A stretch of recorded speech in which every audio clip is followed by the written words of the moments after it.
आज से हम लोग बीपीएससी 103 यूनिट का स्टार्ट कर रहे हैं। सबसे पहले हम लोग यूनिट 1 देखेंगे। यूनिट 1 हमारा लिबर्टी है। तो let's start with the unit. Let's start with the objective first. To understand the concept of liberty in political theory and to explore the thinker's view on liberty. इस chapter में हम लोग पढ़ेंगे कि क्या कंसेप्ट है लिबर्टी को। Objectives mainly हम लोग देख रहे हैं इस चैप्टर में। हम इस टॉपिक में समझने वाले हैं कि लिबर्टी का मीनिंग क्या है और इसका डेवलपमेंट कैसे हुआ। फिर हम लोग देखेंगे इट ऑल्सो इंक्लूड्स J.S. मिल, ईसाई बर्लिन और मार्क्सिस्ट पर्सपेक्टिव। हम जॉन स्टुअर्ट मिल और ईसाई बर्लिन जैसे फिलोसफर्स के थॉट को एक्सप्लोर करेंगे। To critically analyse contemporary ideas and critique of liberty, हम लोग मार्क्सिस्ट क्रिटिक को समझने की कोशिश करेंगे और कंटेम्प्रेरी आइडियाज़ पर भी नज़र डालेंगे। To link theoretical concept of liberty with political implications in the society, we are going to link it, कैसे ये कंटेम्प्रेरी आइडिया से लिंक होता है। सबसे पहले हम लोग इंट्रोडक्शन देखते हैं। Liberty often synonymous with freedom is a foundational concept in political theory. It embodies the idea of individual right to act without undue interference while respecting others' right over time. Philosophers and political thinkers have interpreted liberty in different ways, reflecting diverse ideologies and socio-political context. तो liberty का अर्थ है freedom या आज़ादी। यह एक ऐसी condition है जिसमें लोग बिना किसी अनजस्ट इंटरफेरेंस के अपने डिसीजन ले सकते हैं। लिबर्टी का कंसेप्ट बहुत पुराना है और इसका पॉलिटिकल और सोशल इम्प्लीकेशंस भी सिग्निफिकेंट रहा है। Understanding liberty involves delving into classical and contemporary perspective, balancing individual freedom with societal constraints. तो जैसे जैसे सोसाइटीज़ इवोल्व हुई हैं, लिबर्टी के जो नोशंस है वो भी इवोल्व होते गए हैं। यह समझना ज़रूरी है कि लिबर्टी सिर्फ इंडिविजुअल के मैटर नहीं, इसका इम्पैक्ट जो है वो सोसाइटल और पॉलिटिकल लेवल पर भी होता है। जैसे कि किसी सोसाइटी में अगर फ्रीडम ऑफ स्पीच है तो वहाँ क्रिएटिविटी और प्रोग्रेस के चांसेस ज़्यादा होते हैं। Meaning of liberty. Liberty refers to the absence of restraints on individual, allowing them the autonomy to act as they wish within the boundaries of law and morality. Liberty का मतलब है एक individual की आज़ादी बिना किसी अननेसेसरी रिस्ट्रिक्शन के। यह एक ऐसी कंडीशन है जिसमें इंसान अपनी मर्जी से अपने लाइफ के डिसीजन ले सके। लिबर्टी का एक और इम्पॉर्टेंट एस्पेक्ट है, यह है कि यह किसी दूसरे की फ्रीडम को कॉम्प्रोमाइज़ ना करे।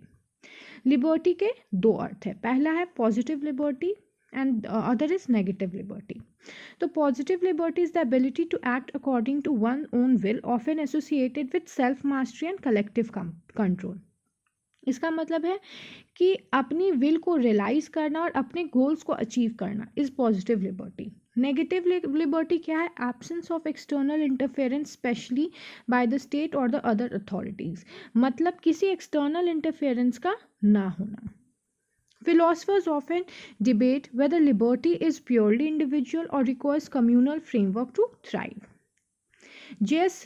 मिल नोशन ऑफ लिबर्टी। J.S. मिल का क्या नोशन है लिबर्टी को लेके? J.S. मिल ने अपनी बुक वन ऑन लिबर्टी में फ्रीडम को एडवोकेट किया। J.S. मिल एक क्लासिकल लिबरल थिंकर हैं।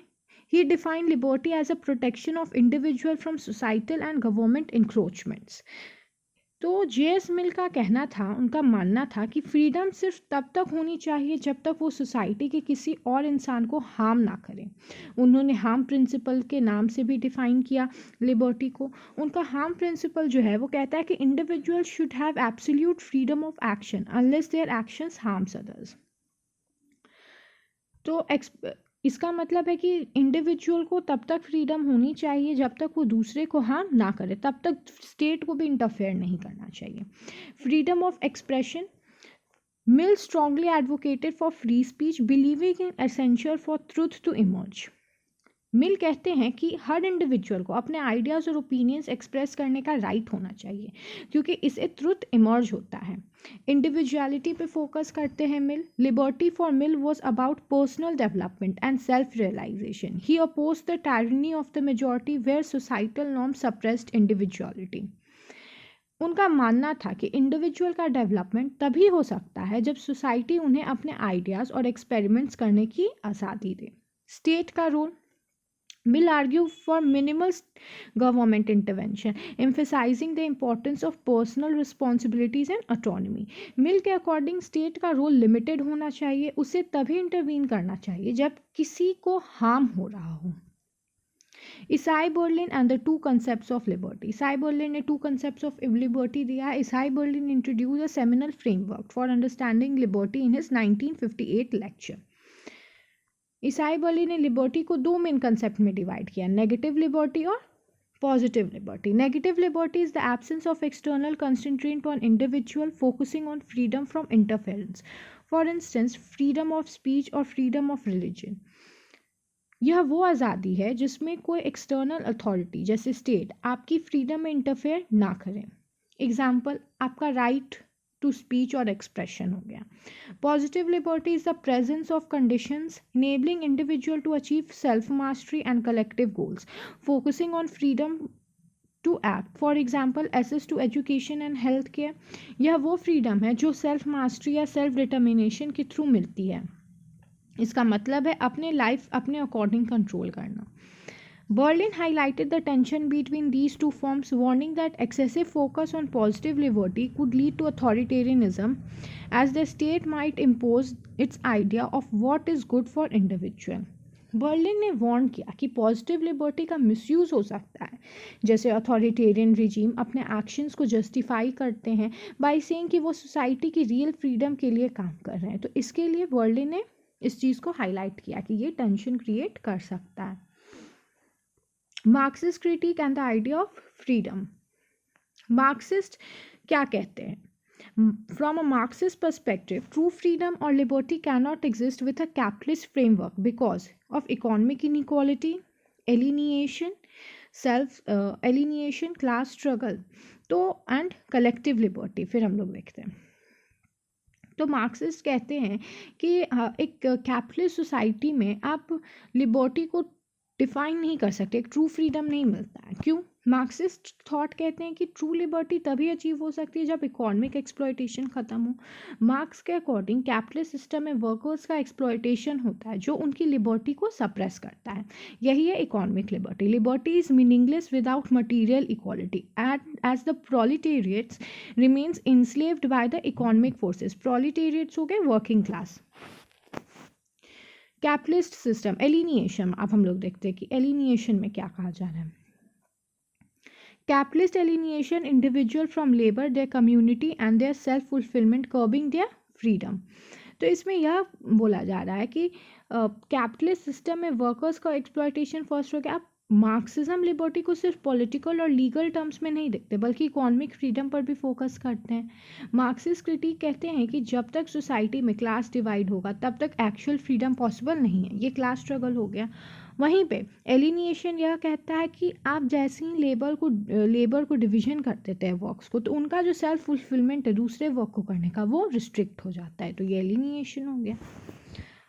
कलेक्टिव लिबर्टी क्या? Unlike liberal individual, Marxism emphasise collective freedom where societal structure support everyone's wellbeing. तो मार्क्सिस्ट क्रिटिक कहते हैं कि एक कलेक्टिव फ्रीडम होना चाहिए जहाँ पर सबको आज़ादी मिलनी चाहिए और फ्रीडम होना चाहिए एक स्ट्रक्चर में, सोसाइटी में, जहाँ वो अपने डिसीजंस ले सकते हैं. फॉर एग्जांपल, एक फैक्ट्री में वर्कर के पास टेक्निकल फ्रीडम हो सकती है, पर अगर उनके पास इकोनॉमिक सिक्योरिटी नहीं है तो वो रियल सेंस में फ्री नहीं है. तो ऐसा नहीं होना चाहिए. Other contemporary ideas on liberal modern debate on liberty extend beyond traditional framework. आज के टाइम में लिबर्टी एक नए डायमेंशंस इंक्लूड हुए हैं, जैसे कि कल्चर लिबर्टी हम लोगों को देखने को मिलता है, फेमिनिस्ट पर्सपेक्टिव देखने को मिलता है. तो सबसे पहले हम लोग देखते हैं कि फेमिनिस्ट पर्सपेक्टिव क्या रहा है. Questions the male domination definition of liberty, advocating for freedom from patriarchal structure. Feminist जो है वो बोलते हैं कि लिबर्टी हमारा रिस्ट्रिक्ट हो रहा है बिकॉज ऑफ फीमेल. हम लोग देखते हैं इक्वल पे इक्वल वर्क अभी बहुत ज़्यादा चलता है. क्यों? Because women are paid less for the same work as they do same as the men do, but then also they are not getting equal pay. तो ये क्वेश्चन करता है मेल डोमिनेशन को. पोस्ट कॉलोनियल पर्सपेक्टिव एक्सप्लोर करता है liberty in the context of decolonisation, emphasizing culture and political self determination. तो post colonial perspective यह बोलता है और एक्सप्लोर करता है कि लिबर्टी का जो कंटेक्स्ट है वो डीकोलोनाइजेशन के बाद हम लोग एम्फसाइज कर रहे हैं कल्चर और पॉलिटिकल सेल्फ डिटर्मिनेशन पे करना चाहिए विमेन के राइट्स को, क्योंकि कॉलोनियल रूल में ये सब राइट्स नहीं थे, तो अब क्या है जो नहीं थे उसको फुलफिल करने के लिए काम करना चाहिए। Environmental liberty highlights the need for sustainable freedom balancing individual right with ecological preservation. यह फोकस करता है कि फ्यूचर जनरेशन्स के लिए भी नेचुरल रिसोर्सेज प्रिजर्व करना है और करना ही चाहिए, ताकि एक तरह की लिबर्टी है, क्योंकि वो भी एक तरह की लिबर्टी है, क्योंकि future generation has also the right to use the environment equally. Social justice focuses on addressing systematic inequality, racial, gender, to ensure genuine freedom for marginalized community. वहीं पे आता है फिर liberty in digital age. It economics challenges like privacy, surveillance, freedom of expression and technology driven society. ये बहुत contemporary time में आप बहुत बर्निंग इशू देखते हैं for the security of tech का। हम लोग जैसे देखते हैं डिजिटल एज का एआई है, तो वीडियोस को चेंज करना, फेसेस को इससे उससे अटैच कर देना, तो ये एक बहुत इम्पॉर्टेंट इशू है। Let's sum up. अब हम लोग करते हैं क्या क्या पढ़े हैं। The concept of liberty remain central to political philosopher and practice from J.S. Mill individual centred liberalism to Berlin nonsense categorization and Marxist call for economic freedom. Liberty is contested and evolving idea. Contemporary perspective expands the discourse addressing gender, environment and digital rights. Liberty एक dynamic concept है जो अलग अलग philosophers और अलग अलग time period के according evolve हुआ है। J.S. मिल ने फ्रीडम ऑफ इंडिविजुअलिटी को एम्फेसाइज किया, ईसाई वर्ल्डिन ने नेगेटिव और पॉजिटिव लिबर्टी के कंसेप्ट दिए हैं, और मार्क्सिस्ट थॉट ने इकोनॉमिक एक्सप्लॉयटेशन के एस्पेक्ट को हाईलाइट किया। आज के कंटेम्प्रेरी एरा में हम लोग देखते हैं लिबर्टी को, तो ये हम लोग कह सकते हैं कि लिबर्टी का स्कोप और ब्रॉडन हो गया है, जैसे कल्चर, इन्वायरमेंट और डिजिटल लिबर्टी। इसका कंक्लूजन यह है कि लिबर्टी तभी मीनिंगफुल होती है जब वो बैलेंस में हो इंडिविजुअल और सोसाइटल नीड्स के बीच में।